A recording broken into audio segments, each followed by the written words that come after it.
delivered by Stokely Carmichael on October 29th of 1966 at Berkeley in California. Thank you very much. It's a privilege and an honor to be in the white intellectual ghetto of the West. We wanted to do a couple of things before we started. That first, based on the fact that SNCC, through the articulation of its program by its chairman, has been able to win elections in Georgia, Alabama, Maryland, and by our appearance here will win an election in California. In 1968, I'm going to run for President of the United States. I just can't make it because I wasn't born in the United States. That's the only thing holding me back. We wanted to say that this is a student conference, as it should be held on a campus, and that we're not ever going to get caught up to the intellectual masturbation of the question of black power. That's a function of people who are advertisers who call themselves reporters. Oh, for my friends and my friends of the press, my self-appropriate white critics, I was reading Mr. Bernard Shaw 2 days ago. I came across a very important quote, which I think is most apropos for you. He says, "All criticism is an autobiography." Think yourself, okay? The philosophers Camus and Strater raised the question whether or not a man can condemn himself. The black existentialist philosopher who is pragmatic, Franz Fanon, answered the question. He said that man could not. Camus and Sartre was not. We in SNCC tend to agree with Camus and Sartre that a man cannot condemn himself. We are here to condemn himself. He would then have to inflict punishment upon himself. An example would be the Nazis. Any of the Nazi prisoners who admitted after he was caught and incarcerated that he committed crimes, that he killed all the people that he killed, he committed suicide. The only ones who were able to stay alive were the ones who never admitted that they committed crimes against people. That is, the ones who rationalized that Jews were not human beings and deserved to be killed, or that they were only following orders. One of an immediate scene, the officials and the population, the white population, in Neshoba County, Mississippi, that's where Philadelphia is, could not condemn Sheriff Rainey, his deputies, and the other 14 men that killed 3 human beings. They cannot, because they elected Mr. Rainey to do precisely what he did. And as for them to condemn him will be for them to condemn themselves. In a much larger view, SNCC says that white America cannot condemn herself. And since we are liberal, we have done it. You stand condemned. Now, a number of things that arises from that answer of how you condemn yourselves seem to me that the instructions that function in this country are clearly racist. They've built upon racism. And the question then is, how can black people inside of this country move?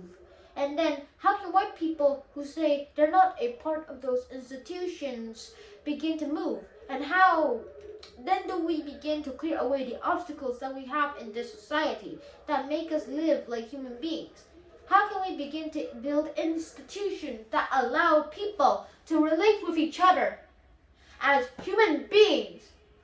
This country has never done that, especially around the country of the white or black. Now several people have been upset because we've said that integration was irrelevant and initiated by blacks. And that in fact, it was subterfuge, an insidious subterfuge, for the maintenance of white supremacy.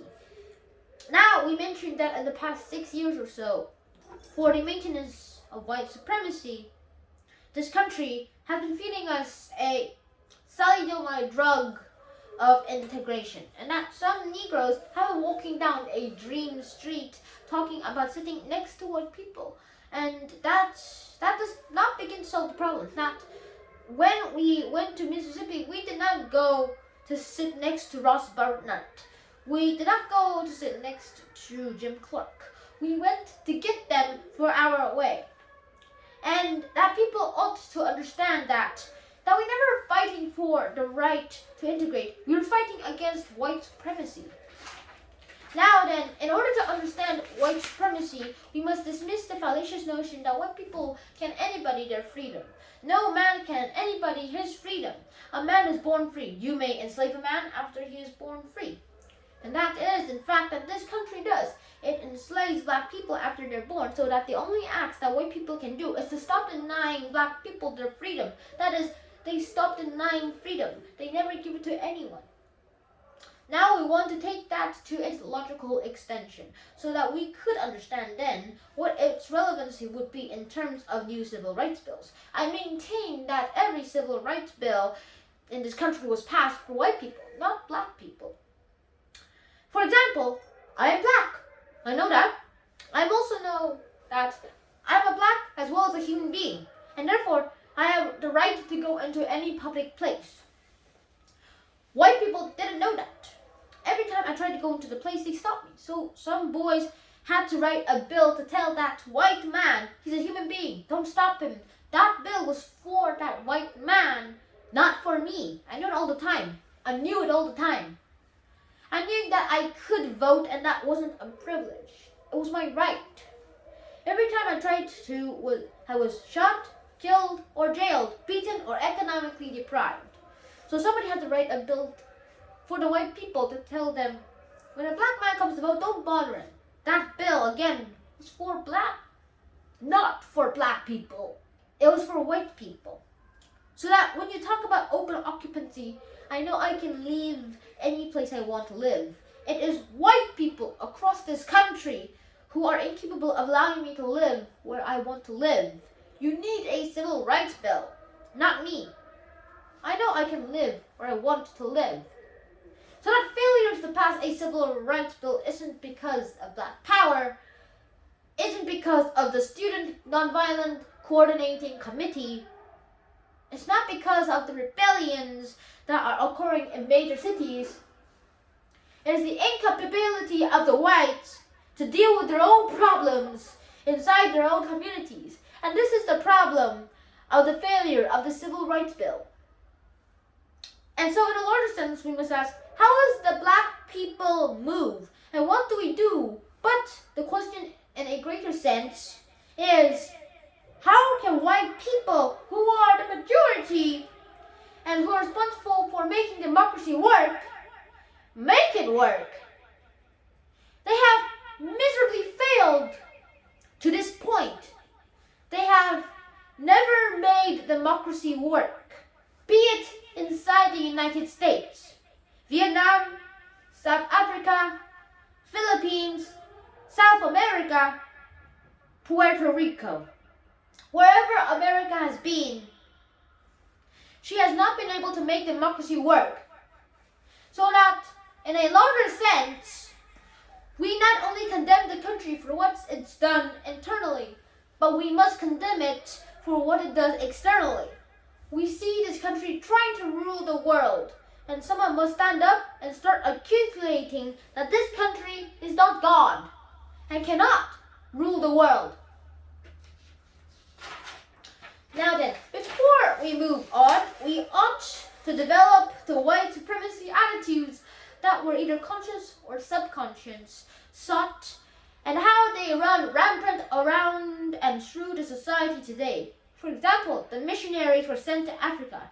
They went with attitude that blacks were automatically inferior.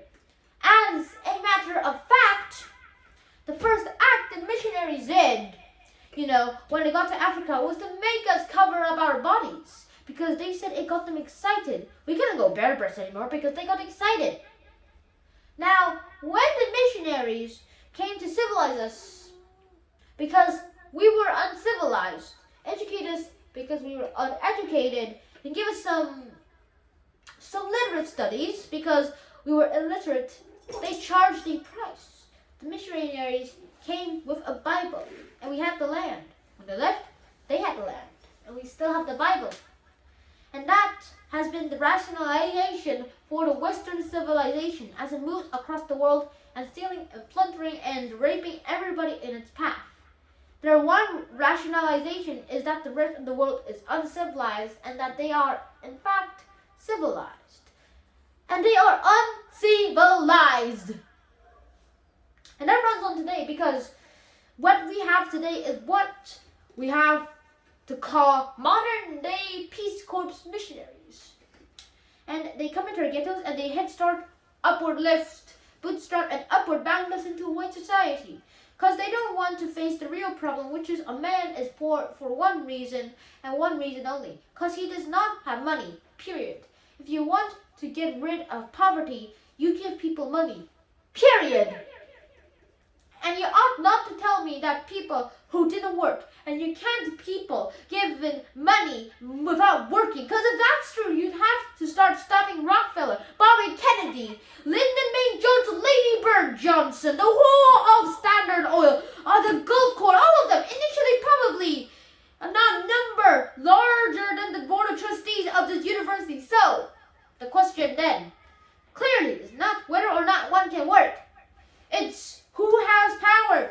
Who has power to make his or her acts legitimate? That is all. And in this country, that power is invested in the hands of the white people.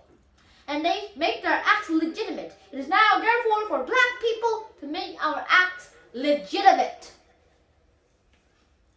Now we are engaged in a psychological struggle in this country. And that is whether or not black people will have the right to use the words they want to use without white people giving their sanction to it. And that we maintain, whether we like it or not, we're going to use the word black power and let them address themselves to that. But that we are not going to wait for white people to sanction black power. We're tired of waiting. Every time black people move in this country, they're forced to defend their position before they move. It's time that the people who are supposed to be defending their position do that. That's white people. They ought to start defending themselves as to why they have oppressed and exploited us.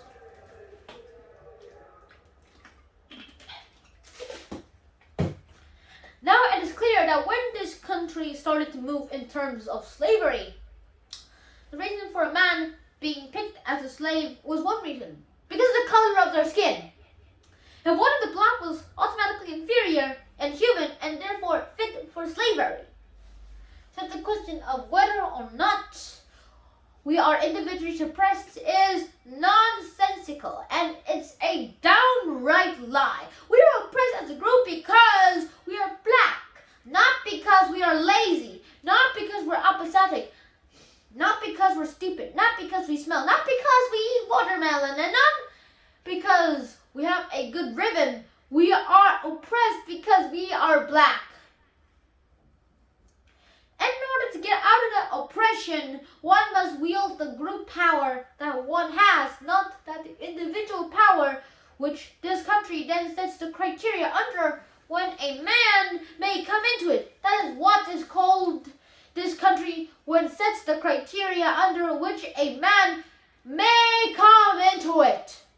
That is what this country has integration. You do what I tell you to do, and then we'll let you sit at the table with us. And that we're saying that we have to be opposed to that. We must now set up criteria, and that if there's going to be any investigation and any integration, it's going to be a two-way street. If you believe in integration, you can live in Watts. You can send your children to ghetto schools.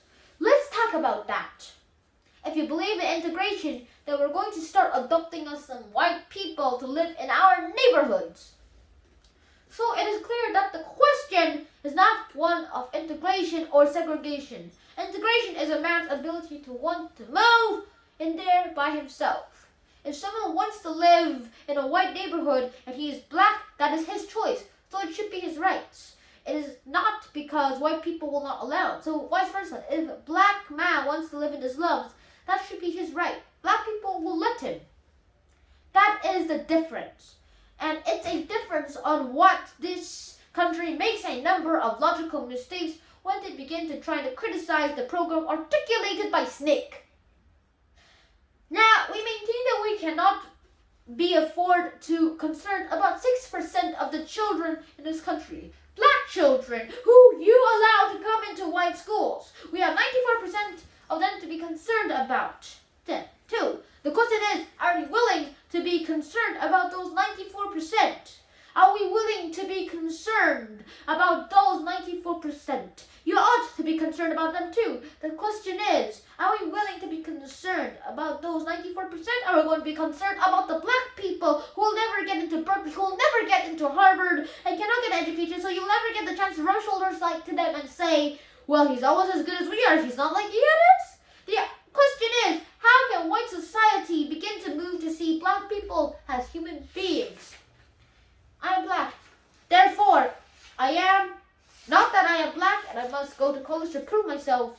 I am black, therefore I am. And don't deprive me of anything and say to me that you must go to college before you gain access to X, Y, and Z. It is only a rationalization for one's oppression. The political parties in this country do not need to meet the needs of the people on a day-to-day basis. The question is, how can we build new political institutions that will become the political expressions of people on a day-to-day basis? The question is, how can you build political institutions that will begin to meet the needs of Oakland, California? And the needs of Oakland, California is not 1 million policemen with submachine guns. They don't need that. They need that least of all. The question is, how can we build institutions where those people can begin to function on a day-to-day basis, where they can get decent jobs, where they can get decent houses, where they can begin to participate in the policy and major decisions that affect their lives? That's what they need, not Gestapo troops, because this is not 1942. And if you play like Nazis, we played back with you this time around. Get hip to that. The question is, how can white people move to start making the major institutions that they have in the country function the way it is supposed to function? That is the real question. And can white people move inside their own community and start tearing down racism where in fact it does exist? Where it exists, it is you who live in the system and stop us from living here. It is white people who stopped us from moving to Grenada. It is white people who make sure that we live in the ghettos of this country. It is white institutions that do that. They must change in order of Americans to really live on a basic principle of human relationship. A new society must be born. Racism must die, and the economic exploitation of this country's non-white peoples around the world must also die. Now there are several programs that we have in the South, most in poor white communities. We're trying to organize poor whites on a base where they can begin to move around the question of economic exploitation and political disfranchisement. We know we've heard those several times, but few people are willing to go into there. The question is, can that white activist try not to get a Pepsi generation who comes alive in the black community, but can he be a man who's willing to move into a new community and into the white community and start organizing where the organization is needed? Can he do that? The question is, can the white society or the white activist dissociate himself with two clowns who waste time pairing with each other rather than talking about the problems who are facing the people in the state? Can you dissociate yourself with those clowns and start building new institutions that will eliminate all idiots like them? And the question is, if we are going to do that, when and where do we start? And how do we start? We may think that we must start doing that inside the white community. Our own personal position politically is that we don't think the Democratic Party represents the needs of the black people. We know it don't. And that if, in fact, white people really believe that, the question is, if they're going to move into that structure, how are they going to organize around a concept of witness based on the true brotherhood and based on stopping exploitation, economic exploitation, so that there will be a coalition base for black people to hook up with?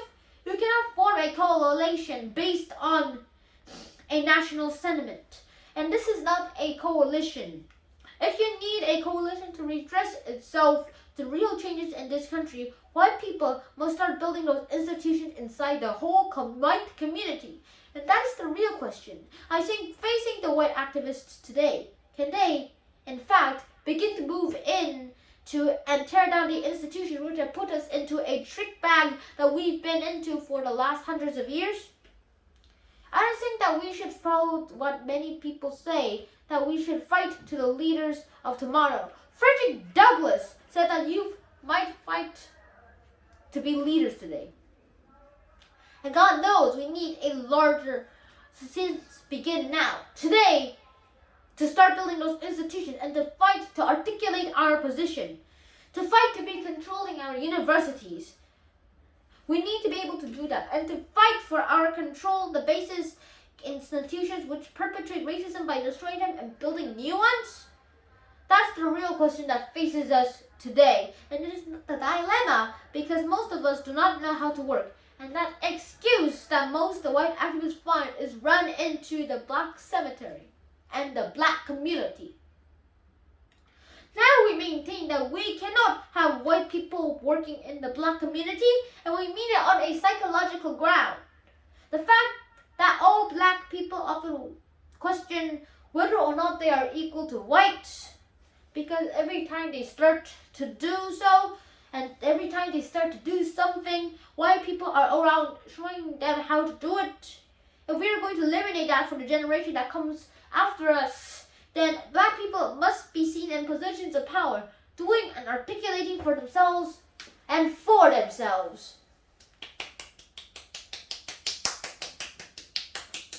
That is not to say that one is a reverse racist. It is to say that one is moving in a healthy ground. It is said that philosopher Sartre says, once is becoming an anti-racist, and this country can't understand that. Maybe it's because it's all caught up in racism, but I think that when Sneak has an anti-racist racism, we are against racists. Now, if everyone who is white sees himself and sees themselves as a racist and then see us against him, they speaking from their own guilt positions, not ours, not ours.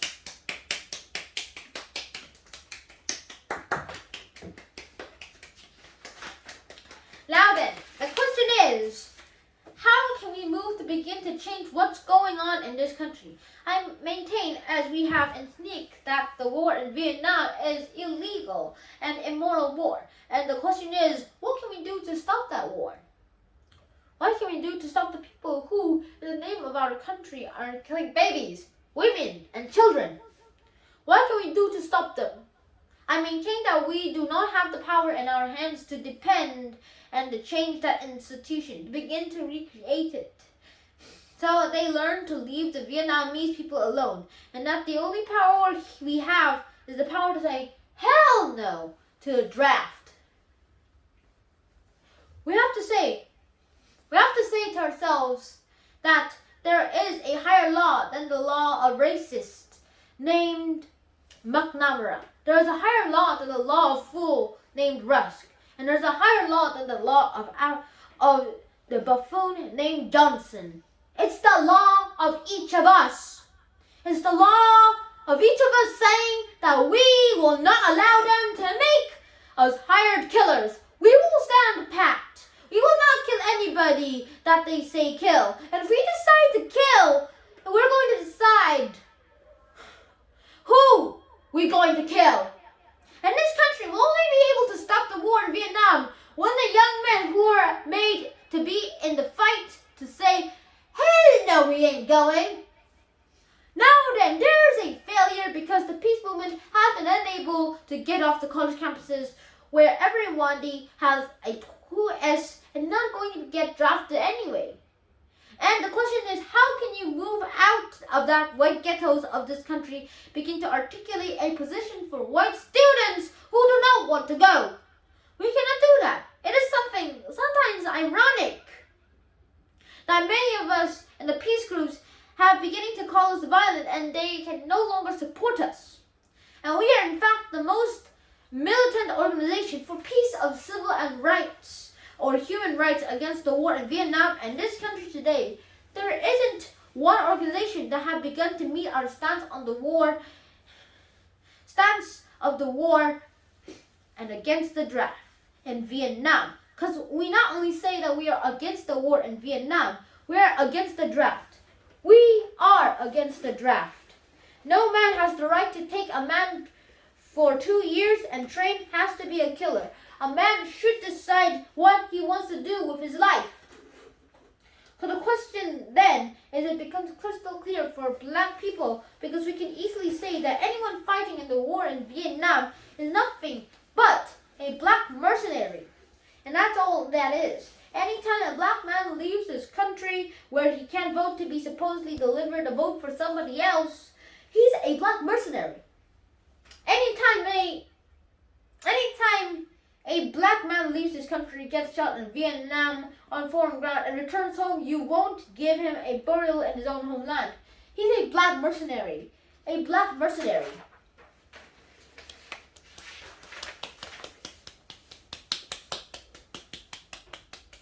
And that even if I were to believe the lies of Johnson, if I were to believe his lies that we were going to fighting to give the democracy to the people in Vietnam, as a black man living in this country, I wouldn't fight to give this to nobody.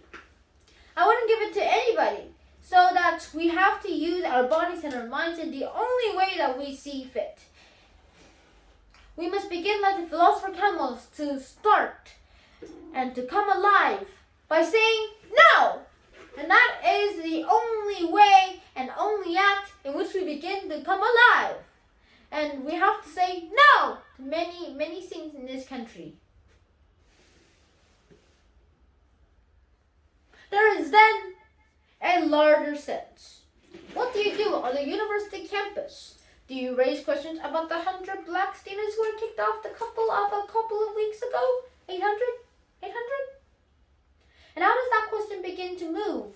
Do you begin to relate to people outside of the ivory tower and the university wall? Do you think you're capable of building those human relationships and the country now stands? You're fooling yourself. It's impossible for white and black people to talk about building a relationship based on humanity when the country is in the way, when the institutions are clearly against us.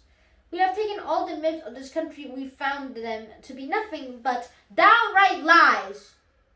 This country told us that it worked hard so that we could succeed. And if that were true, we would own this country lock, stock, and barrel, lock, stock, and barrel. Lock, stock, and barrel. It is we who have picked the cotton for nothing. It is we who are the maids in the kitchen to liberal white people. It is we who are janitors, the porters, the elevator man. We who sweep up your college floors. Yes, it is one of the hardest relationships against us. Yes, it is also the hardest workers and lowest paid. And that is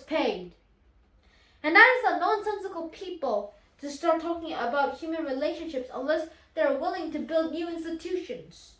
Black people are economically insured and secure. White liberals are economically secure. Can you begin to build an economic coalition? Are the liberals willing to share their salaries with the economically insecure black people they so much love? Then, if you're not, are you willing to start building new institutions that will improve economic security for Black death and for the black people? That's the question we want to deal with. And that's the question we want you to deal with. We have to seriously examine the histories that we have been told. But we have something more to do than that. American students are perhaps the most politically unsophisticated students in the world. And in the world. Across every country in this world, while we were growing up, students were leading the major revolutions of their centuries. We have not been able to do that. They have been politically aware of our existence. In South America, our neighbors down below the border have one every 24 hours just to remind us that they're politically aware.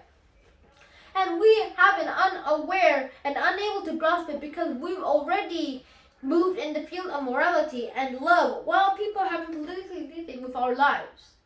And the question is, how do we now make politically and stop trying to move morally? You can't move morally against a man like Ronald Reagan. You've got to move politically to put them out of business. You've got to move politically.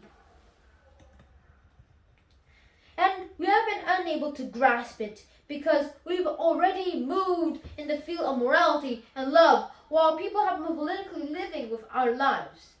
You've got to move politically, and we have to begin to develop a political sophistication, which is not to be a parrot. The two-party system is the best in the world. There's a difference between being parrot and being politically sophisticated. We have to raise questions about whether we need or not need the new types of this country, and instead maintain that we need is low and that we need them now. We need new political institutions in this country. Anytime. Lyndon B. Johnson had heard a party which has it in Bobby Kennedy, Wayne Morse, Eastland, Wallace, and these others supposed to be liberal cats. There's something wrong with that party. They're moving politically, not morally. And that if the party refuses to seat back people from Mississippi and goes ahead and see racists like England and his clique, it is clear to me that they're moving politically. Now one cannot begin to talk morally to people like that. We must begin to think politically if we can have the power to impose and keep the moral values that we hold high. We must question the values of this party. They're moving politically. It is clear to me they're moving politically, and that one cannot begin to talk morally to people like that. We must begin to think politically and see if we can have the power to impose and keep the most values that we hold high. We must question the value of this society. And I maintain that black people do that because we have been excluded from the society. And that's the best people to do that because we have been excited in that society. And the question is, we ought to think whether or not to become a part of that society. That's what we want to do. And that is precisely what it seems to me that Silent Non-Violent Coordinating Committee is doing. We are raising questions to the country. I do not want to be part of the American pie. The American pie means raping South America, beating Vietnam, beating South America, raping the Philippines, raping every country you've ever been in. I don't want any of your blood for money. I don't want it. Don't you want to be part of the system? So then, how do we begin to raise them? We have grown up and we are in the generation that has found this country to a world race. That has found this country to be the wealthiest country in the world. We must question how to continue being the wealthiest country. That's what we begin to question. And that because black people are saying that we now want to become a part of you. And we are called reserve facts. And saying, see ya. That a guess?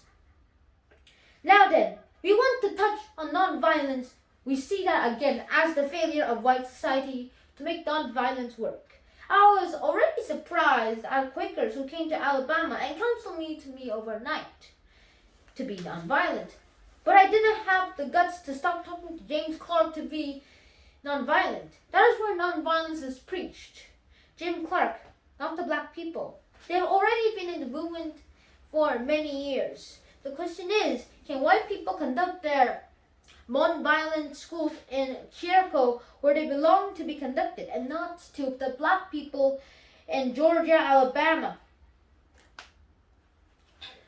6'2" men who kick little black children. Can you conduct non-violent schools there? That is the question that we must raise. Not that you conduct non-violence among black people. Can you name me one black man who's been killed? Anybody white and is still alive? Even after rebelling, when some black brothers throw some bricks and bottle, 10,000 of them has to pay the crime. Because when the white policemen come in, anyone who's black is arrested. Because they all look like. So that we have to raise those questions. We, the youth of this country, must begin to raise those questions. We must begin to move to build a new institution that's going to speak the needs of the country who need it. We are going to have to speak a charge for the foreign policy of this country. One of the problems with the peace movement is that it's just too caught up of this country. One of the problems with the peace movement is that it's just too caught up in Vietnam, and that it pulled out with the pardon of the peace movement. It's just too changed up in Vietnam. And if we pulled out troops from Vietnam this week, next week you'd have to get another peace movement for Santiago, Domingo. And the question is, how do you begin to articulate the need to change the foreign policy of this country? A policy to be decided upon race. A policy on which decisions are made upon getting economic wealth at any price. At any price. Now that we articulate that, we therefore have to hook up the people with the world. And that the hookup is not psychological, but because very real. If South America today were to rebel and the black people were to shoot hell out of all of the white people there, as they should, and as they should, the Standard Oil would crumble tomorrow. If South Africa were to go today, just say Manhattan Black will crumble tomorrow. Zimbabwe, which is called Rhodesia by white people, were to go tomorrow. General Electric would cave in on the East Coast. This question is, how do we anticipate those positions? And we cannot begin to articulate them from the same assumptions of the book by any of the places. That we're not talking about a policy of sending Peace Corps people and teach people how to read and write, about build houses, while we sending Peace Corps people to teach people how to read and write and build houses with their steel, with raw materials. That's what we're talking about, because that's what we do. What underdeveloped country needs, have it. Produce them and sell it to this country for the price it's supposed to pay. Not that we produce it and sell it back for a profit and keep sending our modern day missionaries in, calling them the sons of Kennedy. And that if the youth are going to participate in the program, how well do you think to raise them first? Can this country do that? Now, many people talk about pulling out of Vietnam. What will happen? If we pull out of Vietnam, there will be one less aggressor in there. We won't be there. We won't be there. And so the question is, how do we articulate those positions? And we cannot begin to articulate them from the cause and the same assumptions that the people in the country speak. Because they speak from different assumptions that I assume that the youth in this country are talking about. That we're not going to be writing and talking about a policy or aid or sending Peace Corps to teach people how to read and write and build houses while we steal their raw materials from them. Is that what we're talking about? Because that's what we do. What underdeveloped countries needs information on how to become industrialized. So they can keep their raw materials where they have it, produce them and sell it to this country for the price it's supposed to pay. Not that we produce it and sell it back to them for a profit and keep sending our modern day missionaries in, calling them the sons of Kennedy. And if the youth are going to participate in that program, how do you raise those questions where you begin to control that Peace Corps program? How do you begin to raise them? How do you raise the question of poverty? The assumptions of this country is that if someone is poor, they are poor because of their own individual plight. Or they weren't born on the right side of town, and that they had too many children. they went to the army too early, or their father was a drunk, or they didn't care about school, or they made a mistake. That's a lot of nonsense. Poverty is well calculated in this country. It is well calculated, and the reason why the poverty program won't work is because the calculators of poverty are administrating it. That's why it won't work. So, how can we, as the youth in the country, move to start tearing those things down? We must move into the white community. We are in the black community. We have developed a movement in the black community. The challenge is that the white activists have failed miserably to develop the movement inside of his community. And the question is, can we find white people who are going to have the courage to go into the white communities and start organizing them? Can we find them? Are they here and are they willing to do that? Those are the questions that we must raise for the white activists. And we're never going to get caught up in the questions about power. This country knows what power is. It knows it very well. But it knows what black power is because it deprived the black people of it for over 400 years. So it knows what black power is. That the question of why do white people in this country associate black people power with violence? And the question is because of their own inability to deal with blackness. If we had said Negro power, nobody would get scared. Everybody would support it. Or if we said power for colored people, everybody would be for that. But it is word black. It is the word black that bothers people in this country. And that's their problem. Not mine. Their problem. Their problem. Now there's one modern day lie that we want to attack and then move on very quickly. And that is the lie that is saying anything all black is bad. Now, you're all a college university crowd. You've taken your basic logic course. You know about a major premise and a minor premise. So people have been telling me anything all black is bad. Let's make that our major premise. Major premise, anything all black is bad. Minor or particular premise, I am all black. Therefore, I am never going to put in that trick bag. I am all black and I'm all good. Dig it! Anything all black is not necessarily bad.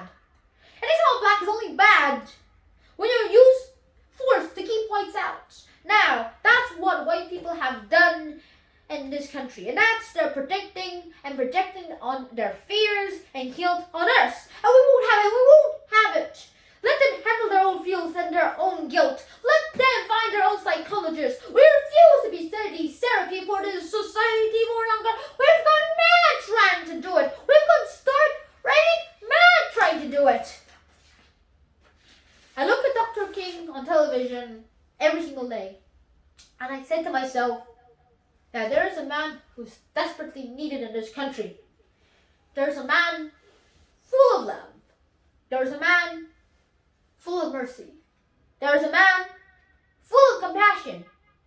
But every time I see Lyndon on television, I say, Martin, baby, you got a long way to go.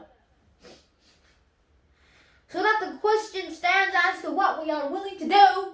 How are we going to say no to withdraw from that system and begin with our community to start to function and to build new institutions that he will speak to our needs? And now in this county, we developed something that if you have a party, you must have an emblem. We chose for the emblem a black panther, a beautiful black animal which symbolizes the strength and dignity of black people.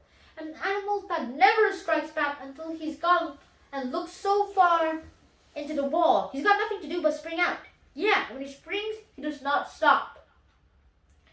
Now, there is a party in Alabama called the Alabama Democratic Party. It is all white. It has its emblem as a white rooster and the words white supremacy for the right. Now, the gentlemen of the press, because they are advertisers and because most of them are white, and because they are produced in a white institution, never call the Loudness County or Freedom Organization by its name, but rather they call it the Black Panther Party. Our question is, why do they call the Alabama Democratic Party the White Cock Party? It's fair to us. is clear to me that just points out America's problem with sex and color. That's not our problem, And it's now white America that is going to deal with those problems of sex and color. If we were to be real or to be honest, we would have to admit that most people in the country see things as black and white. We have to do that. All of us do. We live in a country that's geared that way. White people would have to admit that they are afraid to go to a black ghetto at night. They're afraid. That's a fact. They're afraid because they'd be beat up, lynched, looted, cut up, etc., etc. It happens to black because they're inside the ghetto every day. Incidentally, and white people are afraid of that. So you get a man to do it for you, a policeman.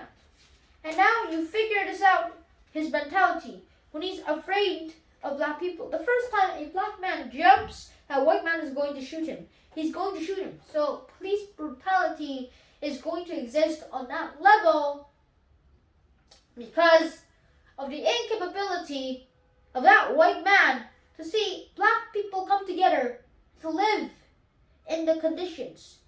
This country is too hypocritical and that we cannot just adjust ourselves to its hypocrisy. The only time I hear people talk about nonviolence is when black people move to defend themselves against white people. Black people cut themselves every night in the ghetto. Don't anybody talk about nonviolence. Lyndon Baines Johnson is busy bombing the hell out of Vietnam.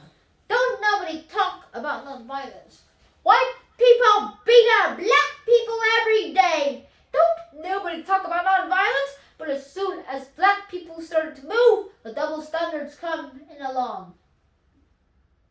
You can't defend yourself. That's what you're saying. Because you show me a man who would advocate aggressive choices and violence that will be able to live in this country. Show him to me. The double standards again come to itself. Isn't it the ludicrous and the hypocritical for the political chameleon who calls himself a vice president in this country to stand up before the country and say, looting never got anybody anywhere? Isn't it hypocritical for Lyndon to talk about looting, that you can't accomplish anything by looting and you must accomplish it by legal ways? That what does he know about legality? Ask Ho Chi Minh, he'll tell you. So that in the conclusion, we want to say that number one, it is clear to me that we have to wage a psychological battle on the right for black people to define their own terms, define themselves as they see fit, and organize themselves as they see fit. Now the question is, how's the white community going to begin to allow for that organizing? Because once they start to do that, they will allow for that organizing that they want to do inside the community. It doesn't make a difference because we're going to organize our way anywhere. We're going to do it. The question is, how are we going to facilitate those matters? Whether it's going to be done with a salvage policeman with a submachine guns, or whether or not it's going to be done in a context where it is allowed to be done by white people warding off those policemen. That is the question. And the question is, how are white people who call themselves activists ready to start move into the white communities on two counts? On building new political institutions to destroy old ones that we have, and to move around the concept of white youth refusing to go into the army so that we can start then to build a new world? It is ironic to talk about civilization in this country. This country is uncivilized and needs to be civilized. It needs to be civilized. And now we must begin to raise those questions of civilization. What is it? And who do it? And so we must urge you to fight now to be the leaders of today, not tomorrow. We've got to be the leaders of today. This country is a nation of thieves. It stands on the